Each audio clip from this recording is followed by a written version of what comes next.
Hello, good morning students. કેમ છો? બધા મજામાં છો? યસ, બધા જ વ્યવસ્થિત અભ્યાસ કરી રહ્યા જ હશો કે બધા જ હવે નિયમિત અભ્યાસ કરવા લાગશો કે જેટલું હોમવર્ક આપવામાં આવે છે એની પ્રેક્ટિસ કરજો.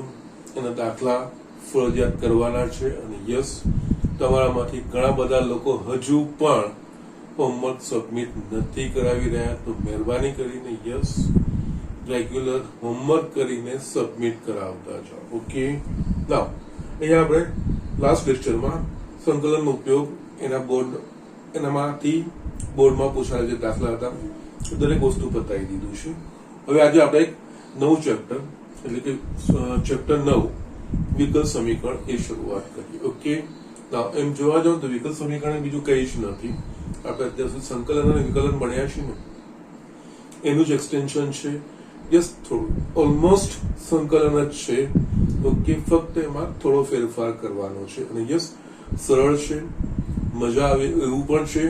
અને તમારે ફિઝિક્સ ને બીજા બધા જે સબ્જેક્ટ છે એમાં આ બધી વસ્તુનો ઉપયોગ પણ થતો હોય છે. ઓકે, યસ, અને ઘણા બધા કદાચ એનો ઉપયોગ કર્યો પણ હશે. ઓકે, યસ, પણ આપણે અહીંયા ગણિતની દ્રષ્ટિએ જોવાનું છે. ઓકે, નાવ અહીંયા સ્વાભાવિક છે કે વિકલ સમીકરણ છે. એટલે વિકલ સમીકરણ છે આપણે પહેલા સમજવું પડે કે વિકલ સમીકરણ એટલે શું. ઓકે, જે રીતે આપણે અત્યાર સુધી અલગ અલગ સમીકરણો ભણતા આવ્યા છે. ઓકે, એ ચલ એક્સ નું સમીકરણ, ચલ વાય નું સમીકરણ, ચલ એક્સ નું દ્વિઘાત સમીકરણ, ચલ એક્સ ની બહુપદી. યસ, એના પછી આપણે યસ આટલે સુધી ભણ્યા. એના પછી આપણે 11માં ત્રિકોણમિતીય સમીકરણો એ વસ્તુ આપણે જોઈ હતી. ઓકે, એના પછી આપણે સંબંધને વિધેયને વ્યાપક રીતે y f of x એટલે કે યસ x પર આધારિત y ના મૂલ્યો એ વ્યાપક રીતે યસ આગળ આપણે જે સમીકરણો ભણ્યા એને અહીંયા આપણે વ્યાપક સ્વરૂપ આપ્યું હતું. આવી બધી વસ્તુઓ જોઈ છે અને આ બધા આપણે અલગ અલગ સમીકરણો જોયા છે. ઓકે, યસ, હું શરૂઆત એ બધાથી જ કરીશ અને યસ એના પછી હું વિકલ સમીકરણ પર આવીશ. એટલે કે વિકલ સમીકરણ કયા સ્વરૂપનું હોવું જોઈએ. ઓકે, એ વસ્તુ આપણે જોવાનું. એટલે કે યસ, કોને વિકલ સમીકરણ કહેવાય? યસ, આ ચેપ્ટરમાં આપણે મેઇન તો પહેલા વિકલ સમીકરણ એટલે શું, પછી વિકલ સમીકરણની કક્ષા અને પરિમાણ એ બધી વસ્તુ આપણે ભણવાની છે. એના પછી વિકલ સમીકરણનો ઉકેલ એના તરફ આપણે આગળ વધવાનું છે. ઓકે, નાવ એ બધા તરફ આગળ વધીએ એના પહેલા વિકલ સમીકરણ શું એ પેલા આપણે સમજીએ. એટલે જે શરૂઆત આપણે હું કરું તો યસ આપણે આવા સમીકરણો જોયેલા હશે ને. યસ, 2x + 3 = 0,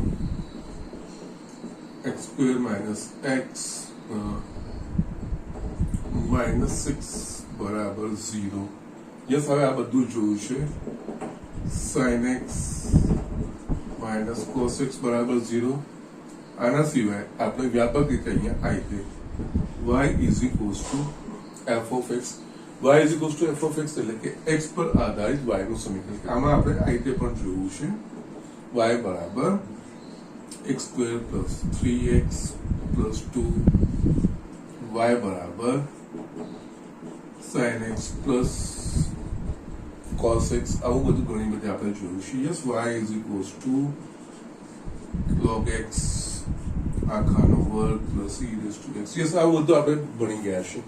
તો અહીંયા આપણે જોઈએ એક પછી એક અને એના પછી આપણે વિકલ સમીકરણ પર આવીએ.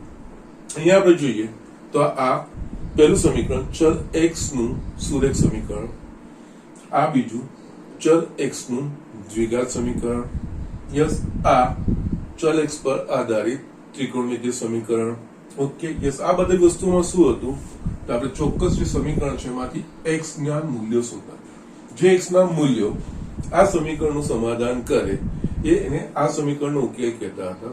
અને આ કિસ્સામાં શું છે, x એ બીજા કોઈ પણ આધારિત x આપણે સ્વતંત્ર રીતે ઓકે યસ અહીં ચોક્કસ મૂલ્ય માટે આપણે જે સમીકરણ છે એનામાંથી x એટલું જ સ્વતંત્ર, એટલે આ બધા સ્વતંત્ર ચલ x ના સમીકરણો કહેવાય. એના પછી આપણે જે આના પર આવ્યા y બરાબર f of x વિધેયનું સ્વરૂપ. એમાં યસ આમાં કોઈ પણ આ તો જસ્ટ મેં ઇન્ડિકેટિવ લખ્યા છે, કોઈ પણ સમીકરણ તમને આવી શકે છે. આ કિસ્સામાં શું થશે કે x ની આપણે જેમ જેમ ભિન્ન મૂલ્ય લઈશું એટલે કે જે આનો પ્રદેશ વ્યાખ્યાયિત હશે એ પ્રદેશમાં વ્યાખ્યાયિત x ની બધી જ કિંમતો માટે આપણને અલગ અલગ મૂલ્યો માટે એના પ્રમાણે આપણને y અલગ અલગ મળશે.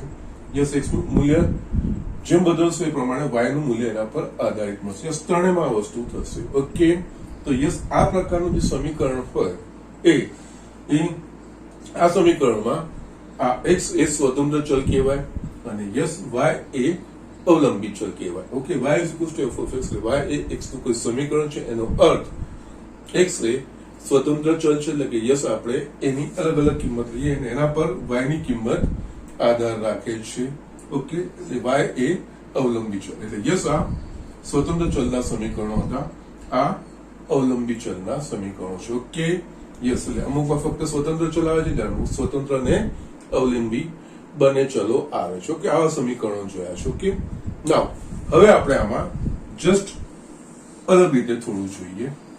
તો અહીંયા એક એક્ઝામ્પલ લખું, x into dy by dx plus y is equals to 0. Yes, આ સમીકરણને આપણે જોઈશું તો આમાં આપણે જોઈએ તો પહેલા તો આના પરથી જ ખબર પડશે. dy by dx એટલે કે યસ સ્વતંત્ર ચલ x ને સાપેક્ષ અવલંબી ચલ y નું વિકલિત. ઓકે, એટલે આમાં સ્વતંત્ર ચલને સાપેક્ષ અવલંબી ચલનું વિકલિત છે, એના સિવાય સ્વતંત્ર ચલ x અવલંબી ચલ y. એટલે યસ અહીંયા આ બધામાં આપણે જેમ જેમ આગળ પહેલા ફક્ત સ્વતંત્ર ચલ વાળા જોયા, સ્વતંત્ર અને અવલંબી વાળા જોયા. આમાં સ્વતંત્ર અવલંબી ચલ અને એના સિવાય આપણે અહીંયા સ્વતંત્ર ચલને સાપેક્ષ અવલંબી ચલનું વિકલિત પણ આવ્યું. તો યસ આ પ્રકારના જે સમીકરણો, એટલે અહીંયા ચોક્કસ આ તો જસ્ટ એક લખ્યું છે, આવા ઘણા બધા થઈ શકે છે, આ રીતના બી થઈ શકે છે. x into d square y by dx square, y into dy by dx. આ ના હોય, ખાલી આ એકલું હોય, યસ આ એકલું હોય, બસ એ ઘણા બધા. એટલે ઇન શોર્ટ સ્વતંત્ર ચલને સાપેક્ષ અવલંબી ચલ આવવું જોઈએ, અને જરૂરી નથી કે સ્વતંત્ર ચલ ને અવલંબી ચલ હોવા જોઈએ, એટલે આ રીતના હોવા જોઈએ એ પણ જરૂરી નથી. એટલે આ રીતનું જે સ્વરૂપ આવશે, આ રીતના જે સમીકરણો કહેવાશે એ વિકલ સમીકરણો કહેવાશે. એટલે અહીંયા જેમાં સ્વતંત્ર ચલને સાપેક્ષ અવલંબી ચલોના વિકલિતોને સમાવતા સમીકરણને વિકલ સમીકરણ કહેવામાં આવશે. ઓકે, યસ, હજુ બી છે ને આનું મારે જસ્ટ તમને બહુ જ વ્યવસ્થિત હજુ બી બતાવવું હોય તો અહીંયા છે ને આપણે આમાંથી, કારણ કે થોડું સાંકેતિક રીતે હું બતાવીશ, એટલે આમાં છે ને યસ, અને કોઈ એક ચોક્કસ હોવું ના જોઈએ. આમાં છે ને જો આ બધાનું ડાબી બાજુ લઈ જાઓ તો y minus x square plus 3x minus 3x minus 2 બરાબર 0 લખાશે. એ જ રીતે અહીંયા y minus sin x minus cos x બરાબર 0 લખાશે, અને આ જ વસ્તુ y માઇનસ log x આખાનો વર્ગ minus e raised to x બરાબર 0. યસ, હવે અહીંયા છે ને એક સરસ વસ્તુ લખું છું. આમાં શું હતું, y is equals to f of x જ છે, there is no problem. એટલે y is equals to f of x લખીએ એનો મતલબ x ચલ x પર આધારિત y ના સમીકરણો, એટલે આ રીતના થાય. એટલે યસ, અને અહીંયા f of x નો મતલબ શું થયો તો કે યસ y એ x પર આધારિત કોઈક સમીકરણ છે એવો થાય. અહીંયા શું કર્યું મેં, બધાને ડાબી બાજુ લીધા જોડે, એટલે હવે અહીંયા શું છે, y અને x ભેગા થઈ ગયા. તો જે રીતે આ સંકેત છે ને એ રીતે આના માટે પણ સંકેત લખાય, f of x y બરાબર 0. એટલે x અને y ની વચ્ચેનો કોઈ વિધેયાત્મક સંબંધ છે. યસ, x અને f of x, y અને x ની વચ્ચેનો કોઈ વિધેયાત્મક સંબંધ આવી રીતે. યસ, આ બંને વસ્તુ સેમ જ થાય. આમાં જસ્ટ મેં આ રીતનું કર્યું છે.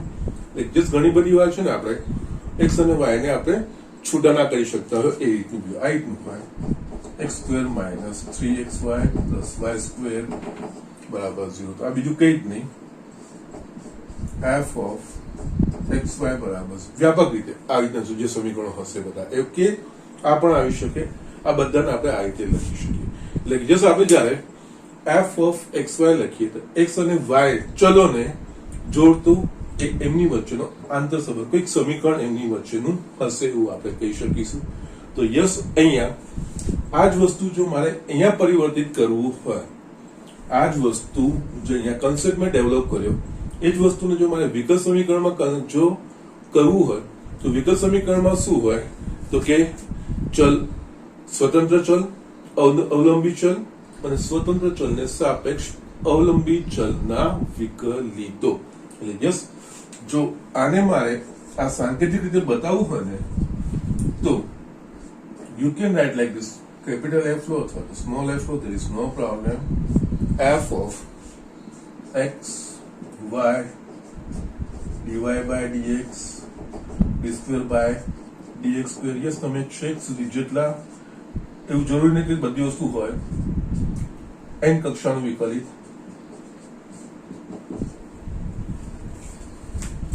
અહીંયા આ અર્થ f of x, y dy by dx d square y by dx square dash dash dash dash ગમે તે હોય. ઓકે, અહીંયા જો જસ્ટ દ્વિતીય વિકલિત લખ્યું, તૃતીય વિકલિત બી હોઈ શકે, આનો વર્ગ પણ હોઈ શકે, there is no problem. આ બધા જ કહેવાશે વિકલ સમીકરણો. એટલે કે યસ, વિકલ સમીકરણ એટલે કે એવું સમીકરણ કે જેમાં જે સ્વતંત્ર ચલ, અવલંબી ચલ અને સ્વતંત્ર ચલને સાપેક્ષ અવલંબી ચલના વિકલોનો સમાવેશ કરતો હોય એવું કોઈ પણ સમીકરણ એ વિકલ સમીકરણ કહેવાશે. ઓકે, અને એમાં જરૂરી નથી કે આપણે આટલું લખ્યું આ બધી જ વસ્તુ આવી જોઈએ. યસ, કોઈ પણ આમાંથી, યસ, પણ આમાં વિકલિત હોવું જોઈએ એ મહત્વનું છે. યસ, પ્રથમ વિકલિત, દ્વિતીય વિકલિત, પ્રથમ અને દ્વિતીય હોય, પ્રથમ દ્વિતીય તૃતીય બધા જ વિકલિતો હોય, there is no problem. પણ સ્વતંત્ર ચલને સાપેક્ષ અવલંબી ચલનું વિકલિત હોવું જોઈએ, એને આપણે વિકલ સમીકરણ કહીએ છીએ. Okay, so this is a thing. આ વસ્તુ બેઝિકલી વિકલ સમીકરણ કહેવાય. આના પરથી હું વિકલ સમીકરણની હવે હું વ્યાખ્યા લખું છું. ઓકે, અહીંયા yes, it was only for just for the sake of explanation. અહીંયા મેં જસ્ટ તમને એક્સપ્લેનેશન માટે, જસ્ટ આ બધી જ વસ્તુ આપણે ભણી ચૂક્યા છીએ, એના પરથી મારે વિકલ સમીકરણ પર લાવવું હતું. જસ્ટ વિકલ સમીકરણ પર લાવવા માટે જસ્ટ મેં આના પરથી આ કન્સેપ્ટ પણ ડેવલપ કર્યો ને. યસ, વિકલ સમીકરણ લખાય, વિકલ સમીકરણને સાંકેતિક રીતે કેવી રીતે લખાય, જે રીતે આપણે વિધેયને yes y is equals to f of x, એટલે એમાં y બરાબર જમણી બાજુ x ના ગમે તે સમીકરણ બધાનો સમાવેશ થઈ ગયો, એ વિધેય કહેવાયું. ઓકે, આ જ વસ્તુ છે, આને અહીંયા રીતે લખ્યું છે, બીજું કઈ જ નથી. ઓકે, એટલે અહીંયા વિકલ સમીકરણની ડેફિનેશન લખવી હોય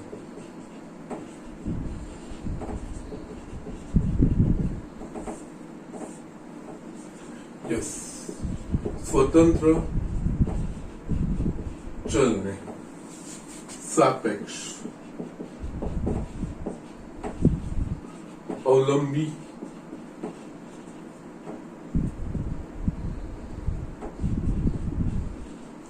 ચલનું વિકલિતોને સમાવતા સમીકરણને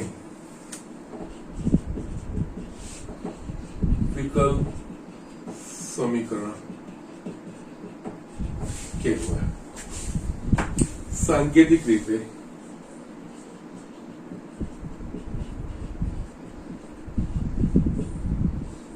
f of xy dy by dx d square y by dx square dash dash dash dny by dx raised to n બરાબર 0 ને વિકલ સમીકરણ કહેવાય. ઓકે, સો જસ્ટ આ રીતનું આ કહેવાય વિકલ સમીકરણની બેઝ. શું વિકલ સમીકરણ શું છે એ વસ્તુ આપણે ફક્ત સમજ્યા, સ્ટેપ બાય સ્ટેપ આગળ વધીશું. એ હવે વિકલ સમીકરણમાં પણ બે પ્રકારના વિકલ સમીકરણ હોય, સામાન્ય વિકલ સમીકરણ અને અંશતઃ વિકલ સમીકરણ. આપણા સિલેબસમાં ordinary differential equation, that means સામાન્ય વિકલ સમીકરણ છે, અંશતઃ વિકલ સમીકરણ નથી. યસ, એનો ફરક શું છે એ આપણે લખી દઈએ, બીજું કંઈ જ નહીં. સામાન્ય વિકલ સમીકરણ કોને કહેવાય તો કે ફક્ત એક જ સ્વતંત્ર ચલને સાપેક્ષ અવલંબી ચલના વિકલિતો હોય તો તેને સામાન્ય વિકલ સમીકરણ કહેવાય. પણ એકથી વધારે સ્વતંત્ર ચલને સાપેક્ષે અવલંબી ચલના વિકલિતો હોય તો તેને અંશતઃ વિકલ સમીકરણ કહેવાય. Okay, just information point of view. Yes, આપણે મેઇન સામાન્ય વિકલ સમીકરણનું જ કન્સન્ટ્રેશન કરવાનું. એટલે કે આમાં શું છે? Yes, d2 y by dx square કે dy by બંનેમાં સામા છે તો x ને સાપેક્ષ વિકલિત છે કે એક જ સ્વતંત્ર ચલ છે. પણ આની જગ્યાએ જો કોઈ આ રીતે બીજું પદ ઉમેરી દે તો કેસ અહીંયા dy by dt એવું પદ ઉમેરાઈ જાય તો યસ આમાં બે સ્વતંત્ર ચલ થશે, એક x અને બીજું થશે t. તો યસ આવું જે કહેવાશે એ અંશતઃ વિકલ સમીકરણ કહેવાશે. એ આપણા સિલેબસમાં નથી, એ તમારે એન્જિનિયરિંગમાં આગળ આવશે. ઓકે, અહીંયા આપણા પૂરતું જસ્ટ સમજ ખાતર મેં આ વસ્તુ લખી, બાકી આ બધા જ સામાન્ય વિકલ સમીકરણ કહેવાય. ઓકે, તો યસ અહીંયા જે વિકલ સમીકરણમાં ફક્ત એક જ સ્વતંત્ર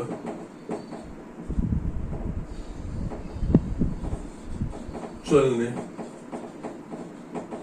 સાપેક્ષ અવલંબી ચલના વિકલિતો હોય તેને સામાન્ય વિકલ સમીકરણ કહેવાય. જ્યારે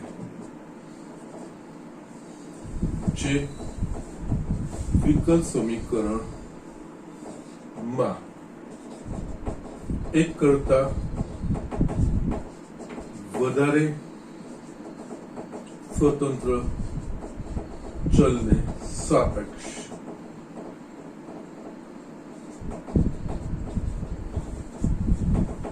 અવલંબી ચલના વિકલિત હોય તેને અંશતઃ વિકલ સમીકરણ કહેવાય. ઓકે, ઇંગ્લિશમાં આ સામાન્ય વિકલ સમીકરણ ઓર્ડિનરી ડિફરન્શિયલ, યસ, વિકલ સમીકરણ જેને ઇંગ્લિશમાં ડિફરન્શિયલ ઇક્વેશન કહેવાય. અને એક સ્વતંત્ર ચલને સાપેક્ષ જો બધા વિકલિતો હોય તો તેને અવલંબી ચલના વિકલિતો હોય તો તે ઓર્ડિનરી ડિફરન્શિયલ ઇક્વેશન સામાન્ય વિકલ સમીકરણ અને પેલું પાર્શિયલ ડિફરન્શિયલ ઇક્વેશન ગુજરાતીમાં અંશતઃ વિકલ સમીકરણ કહેવાય. ઓકે, તો જસ્ટ આ બેઝિક વસ્તુ વિકલ સમીકરણ કોને કહેવાય એ વસ્તુ આપણે જોઈ લીધી. આપણે આગળ પહેલા આપણે વિકલ સમીકરણની કક્ષા અને પરિમાણ સમજવાની છે. તો યસ, એના તરફ આપણે આગળ વધીએ. ઝડપથી આ વસ્તુ લખી. યસ, અહીંયા છે ને આપણે વિકલ સમીકરણની કક્ષા આપણે જોઈએ. ઓકે, એના પહેલા છે ને સામાન્ય રીતે વિકલ સમીકરણમાં જે સંકેતો વપરાતા હોય છે ને, યસ, આપણે આગળ ભણી જ ગયા છે. યસ, એ જોઈ લઈએ. યસ, સંકેતો નોર્મલી એક જરૂરી નથી, મૂળ રૂપમાં પણ હોઈ શકે છે. એટલે આપણે આ રીતે dy by dx તો એને y ડેશ પ્રથમ વિકલિત, d square y by dx square તો y double dash. Okay, d cube y by dx cube તૃતીય વિકલિત તો y ટ્રિપલ ડેશ. હવે આ રીતે વધતા છે તો બહુ મોટી જે થઈ જતું હોય ને ત્યારે સામાન્ય રીતે છે ને આ રીતે લખજો. સપોઝ આ રીતનું હોય dny by dx ની n ઘાત, તો એને આપણે આ રીતે yn થી દર્શાવતા હોય છે. ઓકે, જસ્ટ આ સમજાતો છે બિલકુલ. યસ, ઇવન આને પણ y1 y2 y3 રીતે લખી શકો છો. There is no problem. Okay, so yes, અહીંયા આ જે સંકેતો છે બીજું કઈ જ નથી, અને આપણે આ વિકલનમાં ભણી પણ ચૂક્યા છીએ. ઓકે, આના પરથી પહેલી વસ્તુ આપણે જે જોવાની છે એ વિકલ સમીકરણની કક્ષા, જેને ઇંગ્લિશમાં કહેવાય order of the differential equation. Okay, yes, any definition જોઈશું. ઓકે, એના પછી પરિમાણ. યસ, આ વસ્તુમાં છે બહુ વસ્તુ ઇઝી, સિમ્પલ, બેઝિક વસ્તુઓ છે. તો આના પર આધારિત એક દાખલો MCQ માં હોય છે ને હોય છે જ. યસ એ દ્રષ્ટિએ સ્વાધ્યાય પહેલું જે છે તમારું 9.1 એક આખું આના પર છે, કક્ષા અને પરિમાણ પર છે. Quite easy, not difficult. Okay, પણ યસ અહીંયા આપણે કક્ષા એટલે શું ને પરિમાણ એટલે શું એ પહેલા આપણે સમીકરણ જોઈએ. અહીંયા વિકલ ડેફિનેશન પહેલા લખું છું. વિકલ સમીકરણમાં સ્વતંત્ર ચલને સાપેક્ષ અવલંબી ચલના વિકલિતોમાં સૌથી ઉચ્ચતમ વિકલિતને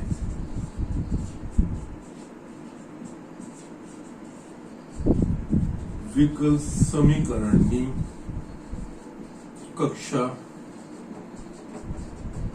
કહેવામાં આવે છે. યસ, ધ્યાનથી વાંચવાની છે ડેફિનેશન. વિકલ સમીકરણમાં સ્વતંત્ર ચલને સાપેક્ષ અવલંબી ચલના વિકલિતોમાં અલગ અલગ વિકલિતો હશે.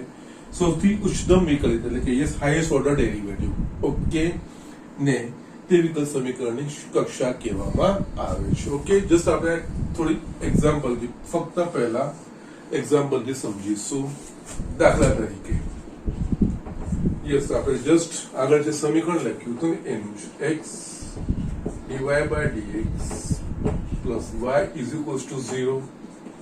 તો યસ અહીંયા કક્ષા સમજવાની છે. યસ, આમાં વિકલિત વાળા પદો કેટલા છે? એક જ છે. એમાં કેવું છે? dy/d એટલે કે સ્વતંત્ર ચલને સાપેક્ષ અવલંબી ચલનું ફક્ત પ્રથમ વિકલિત છે. પ્રથમ વિકલિત એટલે કે યસ ફર્સ્ટ ડેરિવેટિવ છે. એટલે યસ જે વિકલિતો હોય એ વિકલિતો પૈકી જેની યસ જે મહત્તમ ઉચ્ચતમ વિકલિત એને કહેવાય એની કક્ષા. એટલે કે આની કક્ષા ફર્સ્ટ ડેરિવેટિવ છે. પ્રથમ વિકલિત ખાલી એકલું જ છે આમાં. તો યસ આની કક્ષા 1. યસ અહીંયા છે ને બીજી વસ્તુ લખો.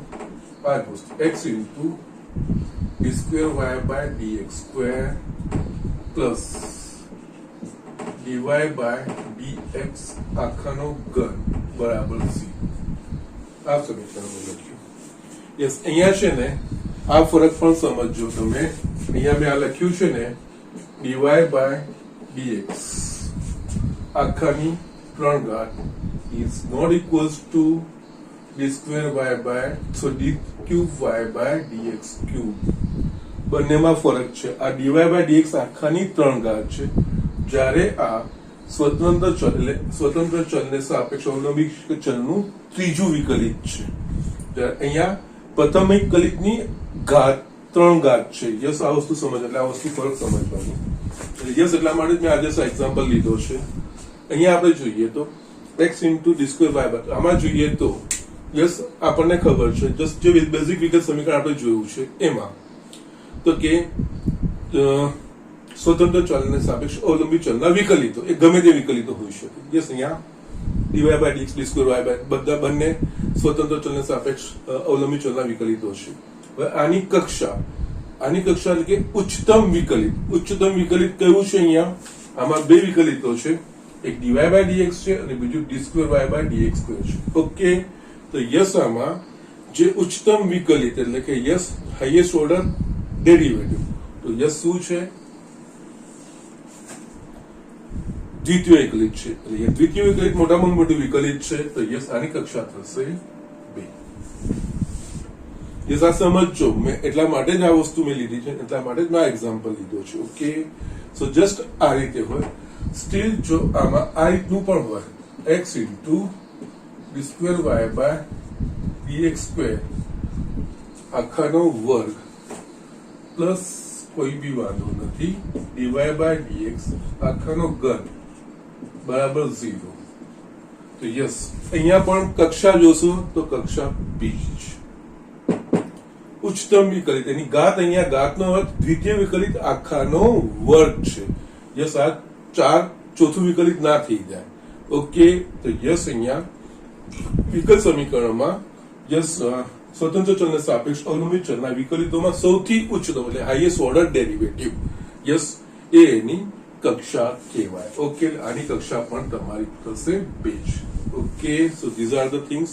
આ વસ્તુ સમજવાનું છે. ઉચ્ચતમ વિકલિત એટલે કે યસ, જે આપણે પ્રથમ વિકલિત, બીજું વિકલિત, ત્રીજું એટલે જે કરતા જોઈએ છે એમાં જે સૌથી મોટું જે સમીકરણમાં હોય એને એની કક્ષા કહેવામાં આવે છે. Okay, so just it was important from this point of view. અને આના પછી વિકલ સમીકરણનું પરિમાણ એ પણ હું સાથે સાથે લેતો જઉં છું. ઓકે, યસ, એ સાથે લઈશ ત્યારે અહીંયા પરિમાણમાં થોડું સમજવાનું છે તમારે. ઓકે, તો જસ્ટ અહીંયા રબ કરીને હું પરિમાણનું બી થોડું તમને સમજાવી દઉં ને. યસ, આ બંનેને કમ્બાઈને સવાલ પૂછાતો હોય છે, કક્ષા અને પરિમાણ પૂછતા હોય છે. અહીંયા વિકલ સમીકરણ નું પરિમાણ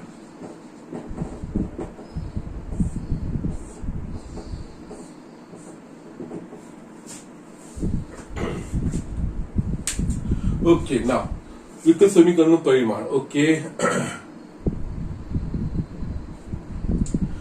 એ પરિમાણ સમજવું હોય તો પહેલા પરિમાણ માટે એક કન્ડિશન છે.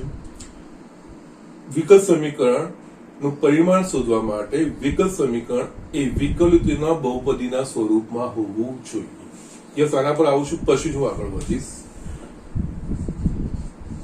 વિકલ સમીકરણના પરિમાણ માટે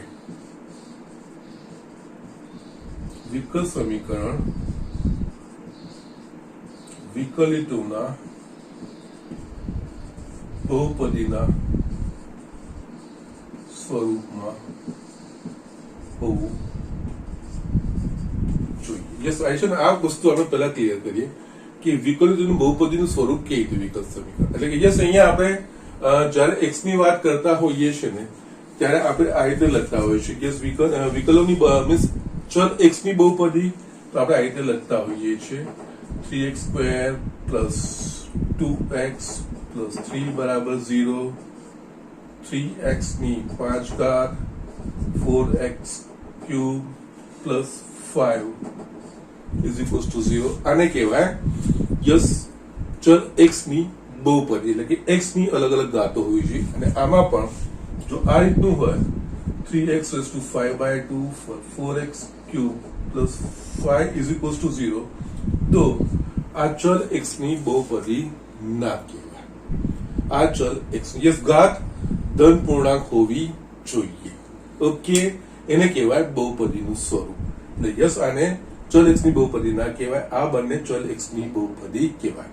તો અહીંયા વિકલિતોની બહુપદી એનો મતલબ અહીંયા x ની જગ્યાએ યસ કોઈ પણ વિકલિતો કે વિકલિતોની ઘાત હોવી જોઈએ. યસ, અહીંયા આ રીતે યસ આ બહુપદી સ્વરૂપ છે વિકલનનું. યસ, આ વિકલ સમીકરણનું બહુપદી સ્વરૂપ જ કહેવાય x × dy/dx. યસ, અહીંયા dy/dx છે ને, યસ x જે રીતે ચલ આવે છે એ રીતે અહીંયા આવે છે. એ રીતે અહીંયા dy/dx છે ને d²y/dx એ પણ છે. યસ, એટલે અહીંયા x ની જગ્યાએ આ બધી વસ્તુઓમાંથી કોઈ બી વસ્તુ આવી જોઈએ.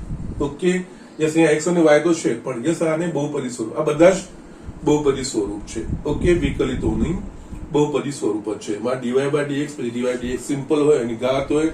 દ્વિતીય વિકલિત સિમ્પલ હોય કે એની ગમે તે ધન ઘાત હોય તો યસ એ બહુપદીનું સ્વરૂપ કહેવાય.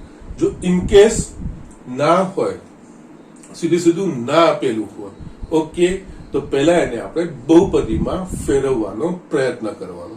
બહુપદીમાં ફેરવ્યા બાદ જ આપણે એનું પરિમાણ શોધી શકાય છે.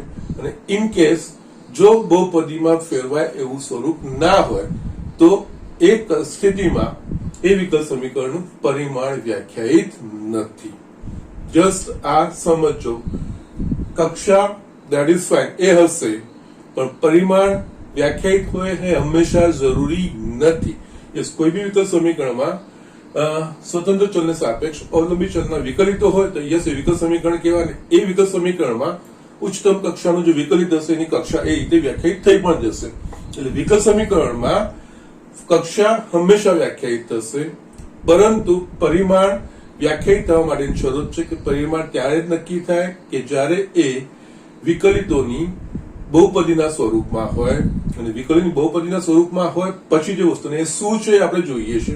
એટલે યસ, એ પહેલા વિકલિત બહુપદીના સ્વરૂપમાં હોવું જોઈએ. જો ઇનકેસ બહુપદીના સ્વરૂપમાં ના આપેલું હોય તો સાદું સ્વરૂપ આપીને કે ઘાત લઈને બંને બાજુ જો આપણે બહુપદીના સ્વરૂપ, બહુપદીમાં મેં તમને જસ્ટ સિમ્પલી બતાવી દીધું અપૂર્ણાંક ઘાતની વિકલિતોની કોઈક એક સિંગલ હોય અથવા તેની કોઈ ઘાત હોય તો એને વિકલિતોની બહુપદી કહેવાય. ઓકે, જો એ રીતે આપણે રૂપાંતરણ કરી શકીએ એ રીતે આવ્યા પછી જ પરિણામ નક્કી થશે. જો ઇનકેસ આપણે એને બહુપદીના સ્વરૂપમાં ફેરવી શકતા, વિકલિતોની બહુપદીના સ્વરૂપમાં ફેરવી શકતા નથી તો ત્યારે પરિમાણ વ્યાખ્યાયિત નહીં થાય. ઓકે, તો યસ, આ બધું સમજ કરતા આપણે આમાં આગળ વધીએ તો અહીંયા છે ને અમુક એક્ઝામ્પલ હું લઉં તો યસ, અહીંયા આ બધા જ મેં તમને કીધા છે એ તો આપણા પાસે વિકલોની જે વિકલ સમીકરણમાં વિકલિતોની બહુપદી સ્વરૂપ છે. યસ, અહીંયા વિકલિતો સ્વાયદે ઘાતના સ્વરૂપમાં અથવા તો મૂળ સ્વરૂપમાં આવવા જોઈએ. પણ જો ઇનકેસ આ રીતનું હોય તો યસ, અહીંયા dy/dx plus sin dy/dx is equals to 0. તો યસ, આ વિકલ સમીકરણ તો છે જ. યસ, વિકલ સમીકરણમાં ઉચ્ચતમ વિકલિત કેવું છે તો યસ, બહાર dy/dx છે ને પેલા કૌંસની અંદર પણ dy, એટલે યસ પ્રથમ કક્ષાનું વિકલિત જ છે અહીંયા. તો આની કક્ષા એક નક્કી થઈ જાય. પણ પરિમાણ માટે આને આપણે વિકલિતોની બહુપદી સ્વરૂપ, એટલે અહીંયા છે ને એકચ્યુઅલી આ વિકલિતોનું બહુપદી સ્વરૂપ ના કહેવાય. જે અહીંયા 4x³ + 4 sin x એવું હોત તો યસ, એ x ની બહુપદી ના, x ની ઘાતો જ હોવી જોઈએ. યસ, એમાં sin x, cos x, e⁻x એ બધી પછી x ની બહુપદી ના કહેવાય. તો એ જ રીતે અહીંયા જ્યારે આપણે વિકલિતોની બહુપદીની વાત કરીએ છીએ તો યસ, અલગ અલગ પ્રથમ કક્ષાનું વિકલિત, દ્વિતીય કે તૃતીય કોઈ પણ હોય એ બધાને બહુપદીના સ્વરૂપમાં સરવાળા ગુણાકારથી આપણે ગોઠવી શકીએ તો યસ, એ એની વિકલ સમીકરણનું બહુપદીનું સ્વરૂપ કહેવાય, વિકલિતોના બહુપદીનું સ્વરૂપ કહેવાય. ઓકે, પણ જો એ વસ્તુ થાય પછી જ પરિમાણ વ્યાખ્યાયિત થતું હોય છે. યસ, આ પ્રકારનું જે સમીકરણ છે એમાં યસ, મેં તમને કીધું અહીંયા 3x³ + 4 yes 3x² + 2 sin x તો એ x ની બહુપદી ના કહેવાય. એ જ પ્રમાણે dy/dx + sin of dy/dx, x ની જગ્યાએ dy/dx છે તો એ આ એ dy/dx એટલે કે વિકલિતોની બહુપદીનું સ્વરૂપ નથી. તો આ કિસ્સામાં આપણે વિકલ સમીકરણનું પરિમાણ નક્કી નહીં કરી શકીશું, અવ્યાખ્યાયિત છે એવું કહી શકીશું. ઓકે, યસ, મને ડેફિનેશન લખી દેવા દો, પછી તમને હું અમુક દ્રષ્ટાંતો બતાવું છું, એમાં એક સ્પેશિયલ કેસો બી અમુક બતાવું છું કે યસ, અપૂર્ણાંક ઘાતો હોય ત્યારે આ બધી વસ્તુ કેવી રીતે નક્કી થતી હોય. ઓકે, તો અહીંયા છે ને હવે વિકલ સમીકરણની હું વ્યાખ્યા લખું છું. ઓકે, જો વિકલ સમીકરણ એ વિકલિતોની બહુપદીના સ્વરૂપમાં આપેલ હોય તો આ વિકલ સમીકરણમાં ઉચ્ચતમ કક્ષાના વિકલિતની ઉચ્ચતમ ઘાતાંકને વિકલ સમીકરણનું પરિમાણ કહેવામાં આવે છે. યસ, અહીંયા વાંચ્યું છે, જો વિકલ સમીકરણ એ વિકલિતોની બહુપદીના સ્વરૂપમાં આપેલ હોય તો આ વિકલ સમીકરણમાં ઉચ્ચતમ કક્ષાના વિકલિતની ઉચ્ચતમ ઘાતાંકને વિકલ સમીકરણનું પરિમાણ કહેવામાં આવે છે. યસ, આ જ વસ્તુ અહીંયા મારે સમજવી હોય તો યસ, આ 3 એક્ઝામ્પલ હું છું. કક્ષા વિશે તો આપણે જોઈ લીધું અને આ 3 બહુપદીના સ્વરૂપમાં જ છે. એટલે યસ, અહીંયા આમાં ઉચ્ચતમ વિકલિત શું છે તો કે યસ, dy/dx, એની ઘાત તો એક જ ઘાત છે. તો આ કિસ્સામાં કક્ષા 1 પરિમાણ પણ 1. યસ, આ બીજું સમીકરણ છે. બીજા સમીકરણમાં આપણે જોઈએ તો અહીંયા ઉચ્ચતમ વિકલિત કેવું છે તો કે દ્વિતીય વિકલિત d2y/dx². આની કક્ષા થઈ 2. એની ઘાત કેટલી છે તો કે એની ઘાત 1 જ છે, તો એનું પરિમાણ 1. યસ, આ પછી dy/dx ની 3 ઘાત છે એ વસ્તુ જે ઉચ્ચતમ વિકલિત સાથે સંકળાયેલું હોય એ જ વસ્તુ. યસ, પરિમાણમાં આ જ વસ્તુનું ખાસ ધ્યાન રાખવાનું હોય. પરિમાણમાં પહેલી વસ્તુ એ સ્વતંત્ર ચલને સાપેક્ષ અવલંબી ચલના વિકલિતોની બહુપદીના સ્વરૂપમાં હોવું જોઈએ એ વસ્તુ આવે પહેલા. એ વસ્તુ આવ્યા પછી એમાં જે સૌથી ઉચ્ચતમ વિકલિત હોય એની કક્ષા કહેવાય. પછી એ ઉચ્ચતમ વિકલિતની જે ઉચ્ચતમ ઘાતાંક હોય એ એનું પરિમાણ કહેવાય. એટલે આમાં પછી આ જો dy/dx એટલે આની ઘાત 3 છે, પણ અહીંયા આપણે જે કન્સર્ન છે એ ઉચ્ચતમ વિકલિત સાથે છે. એટલે યસ, જે વિકલિત પરથી કક્ષા નક્કી થતી હોય એ વિકલિતની ઉચ્ચતમ ઘાત સમીકરણમાં એ એનું પરિમાણ કહેવાય. તો યસ, આમાં જે ઉચ્ચતમ વિકલિત છે તે d2y/dx² છે, એટલે આનું કક્ષા બીજી છે. એની ઘાત તો કે 1 જ છે, એટલે એ પરિમાણ 1. ત્રીજી વસ્તુ આ રહી. આમાં કક્ષા માટે યસ, પહેલા તો ઉચ્ચતમ વિકલિત કેવું છે તો કે યસ d2y/dx². ઓકે, કારણ કે dy/dx d2y/dx² એટલે ઉચ્ચતમ વિકલિત છે. એટલે યસ, દ્વિતીય વિકલિત એ ઉચ્ચતમ વિકલિત છે, એટલે આની કક્ષા થશે 2. હવે એની જ ઘાત જે ઉચ્ચતમ વિકલિત હોય એની યસ 1 જ વધશે. એની મહત્તમ ઘાત કેટલી છે તો યસ 2 છે. તો યસ, આ કિસ્સામાં કક્ષા 2 પરિમાણ પણ 2. આમાં કક્ષા 2 પરિમાણ 1, કક્ષા 2 પરિમાણ 2. યસ, આ પછી વસ્તુ પિક્ચરમાં નહીં આવે. ઓકે, સો જસ્ટ આ રીતે આપણે આ વસ્તુ કક્ષા અને પરિમાણને નક્કી કરવાના છે. શાંતિથી ધ્યાનથી આ વસ્તુ સમજવાની છે. દાખલા સરળતાથી કરવાના બી છે, કારણ કે આના પર આધારિત 1 માર્કના ક્વેશ્ચન હશે ને હશે જ. ઓકે, તો ઝડપથી આ વસ્તુ લખી લો. આપણે પરિમાણમાં અને કક્ષાને બંને વસ્તુ સાથે લેતા જઈએ છીએ. ઓકે, થોડી મારી નોટ બી લખાવવાની છે, એ વસ્તુ તમને લખાવું છું. એ સ્ટુડન્ટ અહીં આવે આપણે જે કક્ષા અને પરિમાણ છે એ બંનેને રિલેટેડ હું નોટ ભેગી લખું છું. ફર્સ્ટ, વિકલ સમીકરણના પરિમાણ માટે વિકલ સમીકરણ વિકલિતોની બહુપદીના સ્વરૂપમાં હોવું જોઈએ. ઓકે, નાવ અહીંયા વિકલિતોની બહુપદીના સ્વરૂપમાં ધન પૂર્ણાંક ઘાત હોવી જોઈએ. જો ધન પૂર્ણાંક ઘાત એટલે અહીંયા છે ને વિકલિતોની ઘાત, ખાસ ધન પૂર્ણાંક ઘાત માં વિકલિતોની બહુપદી ન હોય તો તેને ધન પૂર્ણાંકમાં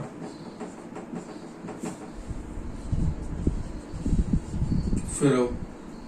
પ્રથમ,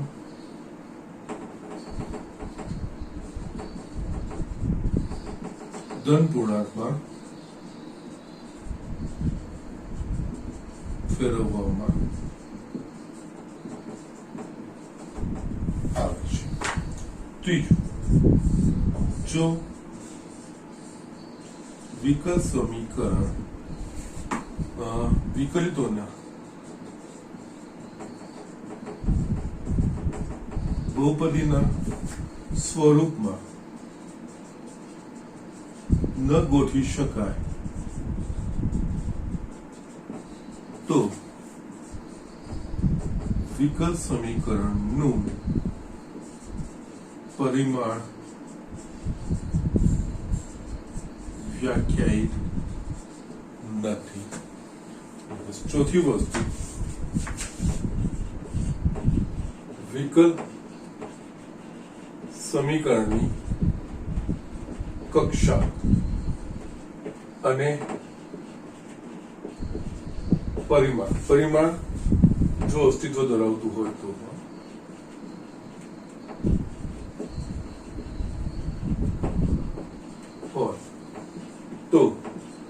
તે હંમેશા ધન પૂર્ણાંક જ હોય. આ વસ્તુ ધ્યાન રાખવાનું છે. યસ, મેનલી કક્ષા માટે એટલું બધું ઇમ્પોર્ટન્ટ નથી, પણ પરિમાણ માટે આ વસ્તુ ખાસ જરૂરી છે. યસ, અહીંયા કક્ષા એટલે જસ વિકલ સમીકરણમાં બેઝિક વિકલ સમીકરણ કોને કહેવાય તો તમે સમજી ગયા છો. વિકલ સમીકરણમાં જે ઉચ્ચતમ અક્ષર વિકલિત એને આપણે એની કક્ષા કહીએ.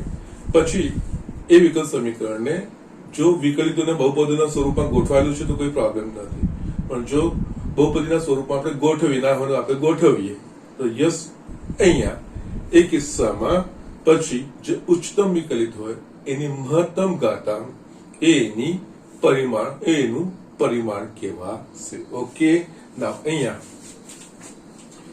એક દાખલા તરીકે આપણે એક્ઝામ્પલ લઈએ. d² y/ dx². તો હજુ થોડું અટપટું બનાવું. ચલો,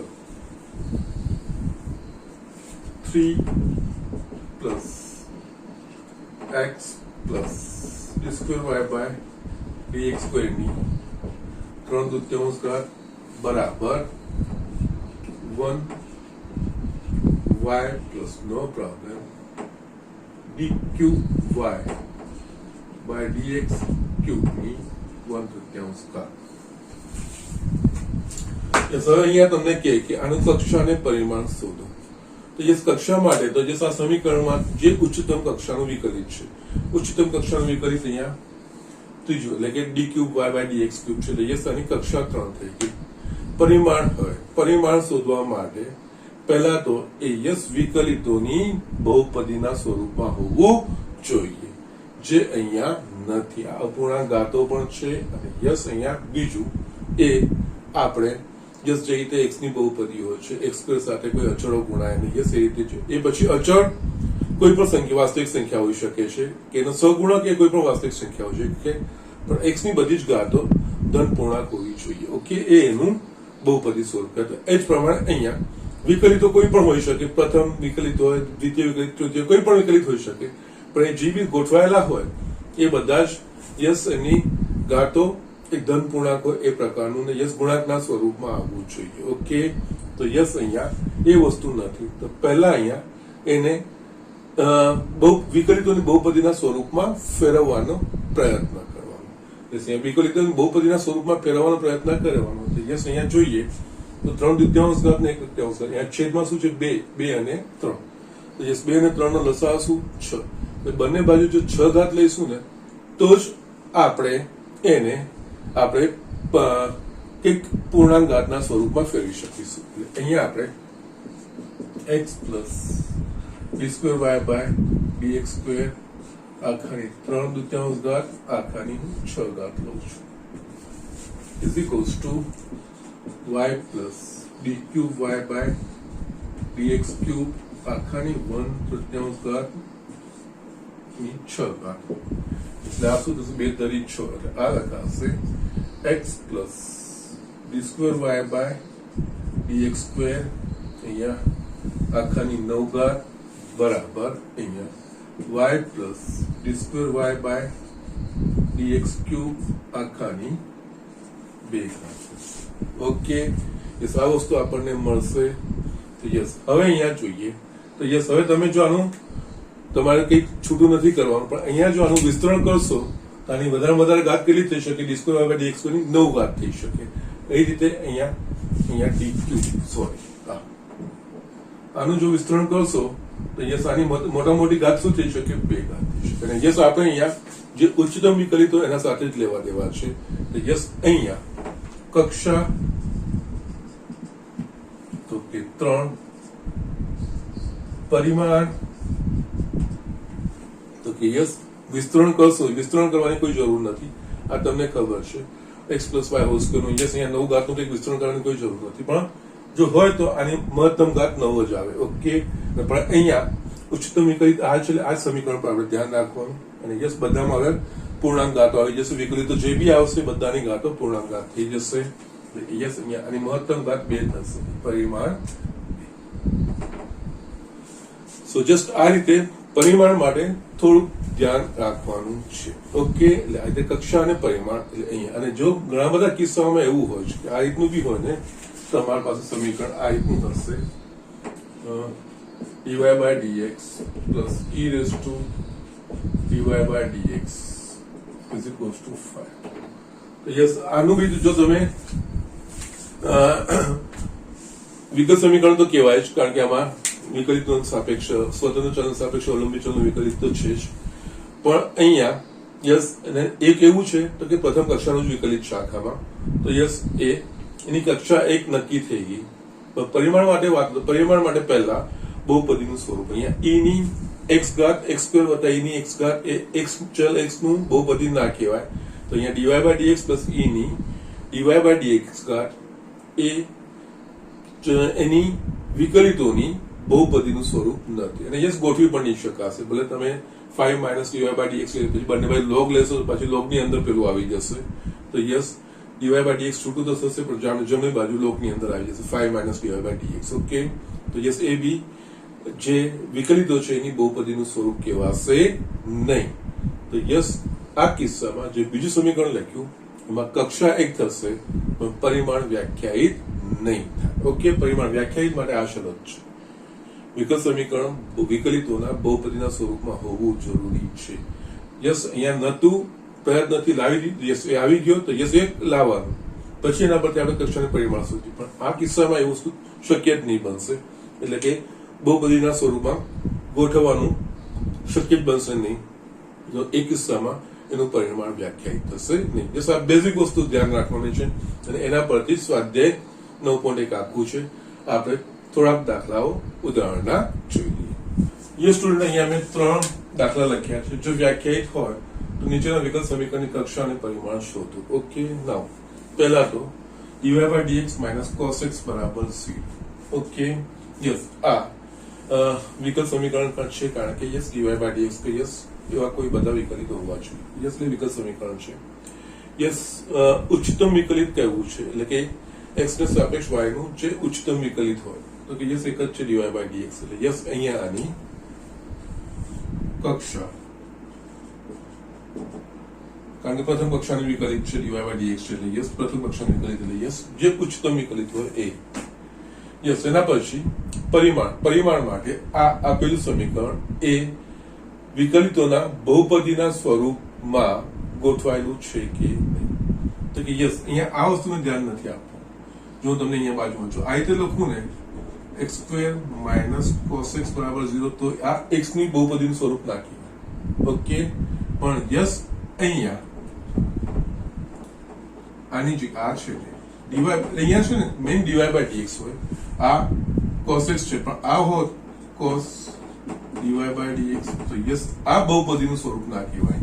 જે રીતે આપણે x square minus cos x ને નથી કહેતા ને x નું બહુપદી, યસ અહીંયા x સ્ક્વેર છે, અહીંયા આ રીતે આવી ગયું તો યસ એ બહુપદી નથી. તો યસ આ બહુપદીનું સ્વરૂપ આ રીતનું હોત તો નથી. યસ, બાકી આ વસ્તુ કોઈ બી y ઘન આવી જાય, y ની 4 ઘાત આવી જાય, x ની 10 ઘાત આવી જાય, કોઈ બી ગમે તે હોય. ઓકે, tan ઇન્વર્સ x કેમ નથી લખેલું અહીંયા, ભલે ને કોઈ વાંધો નથી. ઓકે, મેન અહીંયા આ વસ્તુમાં એટલે જે વિકલિતો હોય વિકલિતો બહુપદીના સ્વરૂપમાં હોવા જોઈએ. ઓકે, એ ખાસ વસ્તુનું ધ્યાન રાખવાનું.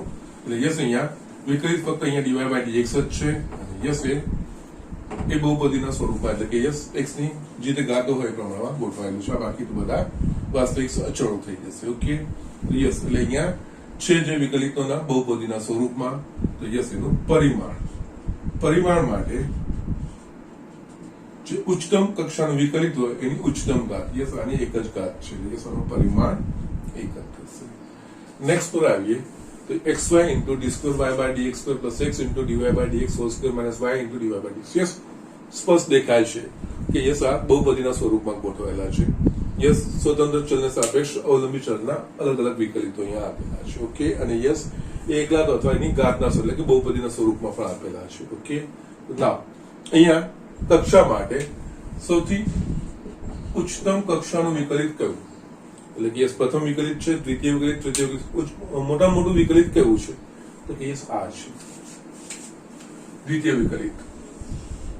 યસ અહીંયા દ્વિતીય વિકલિત ઉચ્ચતમ વિકલિત છે, તેની કક્ષા થશે 2.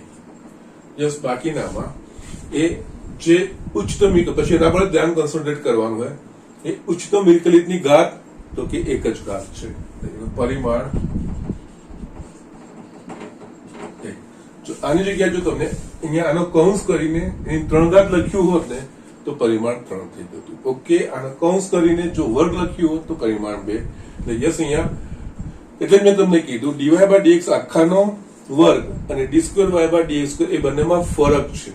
dy/dx આખાની વર્ગ એટલે કે યસ પ્રથમ વિકલિત એનો વર્ગ, જ્યારે d2y/dx એ પ્રથમ વિકલિતનું પાછું વિકલિત છે. ઓકે, એ એનો વર્ગ નથી, dy/dx નો વર્ગ નથી. એટલે યસ એના પ્રમાણે આ રીતે આ કક્ષાને પરિમાણ. છેલ્લું વિકલિત સમીકરણ અહીંયા સંકેત છે y ટ્રિપલ ડેશ એટલે આ ત્રીજો વિકલિત છે.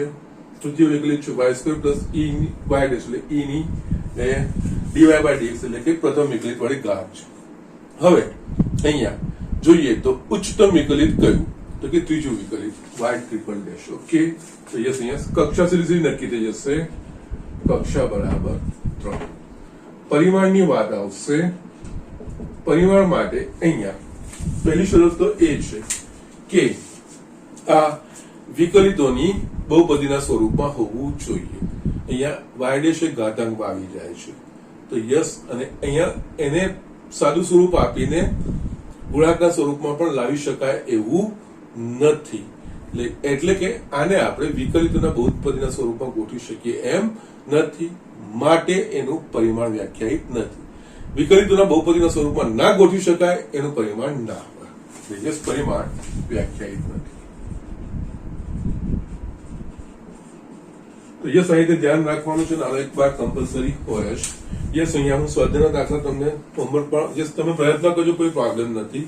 પણ મારો વિચાર એ છે કે નેક્સ્ટ લેક્ચરમાં સ્વાધ્યાય 9.1 ના અમુક દાખલાઓ બતાવીને પછી હું તમને આખી એક્સરસાઇઝ આપું ને આપણે પછી આગળ વધીએ. ઓકે, મેઇન મારો ઇન્ટેન્શન હતો કારણ કે યસ આ કક્ષાને પરિમાણ યસ ઇમ્પોર્ટન્ટ સહેલું બી છે, એવું કે અઘરું બી નથી, એકદમ ઇઝી વસ્તુ છે. પણ છતાંય ઘણીવાર છોકરાઓ ઉતાવળમાં એમાં ભૂલ કરી બેસે છે. એટલા માટે મેં જસ્ટ બહુ શાંતિથી આ વસ્તુ મેં તમને બતાવી છે.